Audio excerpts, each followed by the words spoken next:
Hello friends, it's Father Chris, Wednesday night, and just enjoying being outside after these wretched rainstorms and wow, just so much stuff going on. Praise God that the property here is held up. A little bit of water here and there, but probably like many of your homes, but praise God for great buildings that were built by those who came before us that are withstanding the storms. Over the summer, lots of work going on here. Our maintenance crew and some teenagers we've hired for the summer, stripping and waxing all the floors in the school. They're doing really great, sort of ahead of schedule and beginning to plan some other jobs in the school, painting and things like that. We've had some drainage issues with the stormwater that comes down in the buildings, both in the upper school, the original school building, as well as the convents. Might have seen plumber trucks out here, and grateful for our building and grounds committee who are helping us with that and getting pipes scoped and getting some clean out done. Hot water heater went here at the rectory. Not bad though. The other one was in there for 30 years.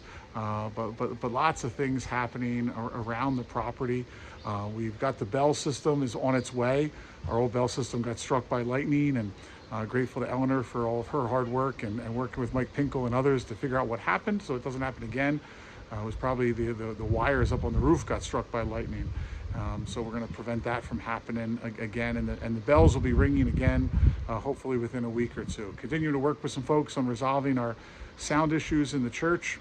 We've got some new proposals that are coming our way, and met with some folks about copy machines today. So when people think, what does the priest do when he's not doing mass on Sunday? So lots of wonderful things happen. We're getting our calendar ready for the year so that we can really give people lots of heads notice for all the wonderful things that will be happening at St. Cecilia's in the coming year. Hopefully bringing back 40 hours as well as a small Lenten mission, and of course planning some great Bible studies and things around the year of the Eucharist.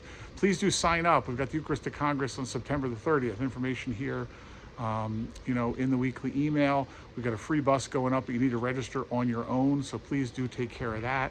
And just looking forward to lots of things coming about in the year of the Eucharist. Our implementation team for Next Gen will be looking at some of that stuff, and grateful to some folks that have already said yes, and hoping that others will say yes for those teams in the weeks to come. Looking forward to being with folks this weekend. Hard to believe July arrives on Saturday. Grateful to those who have reached out. My Uncle Bernie passed away. He was married to my dad's sister. So I only have one aunt left. So that whole generation will be passing by soon. So that's certainly a marker as my siblings and cousins and I realize that we're next, right? But he lived a really beautiful life, Bernie Cargan, in his 90s, an electrician, wonderful girl dad before girl dads were a thing. Raised his 4 daughters, one of whom is my godmother, and just a godly man. And so just encourage us to live a life that we'll be happy to report on when we get home to heaven. So we'll be burying him on Saturday and then back here for the 5 o'clock Mass. Father Fong is just really loving St. Cecilia, so I'm grateful for all of your goodness to him, and we'll be out visiting the sick tomorrow, and just continue to serve. He has his first wedding down at St. Helena's on Saturday afternoon. Then he'll be back here as well for confession. So lots of beautiful things happening. Please plan to join us for the 4th of July parade. It's going to be a lot of fun having St. Cecilia's in the street, and just continue to proclaim the goodness of God and building relationships, faith-filled relationships that are going to transform lives. Have a great week.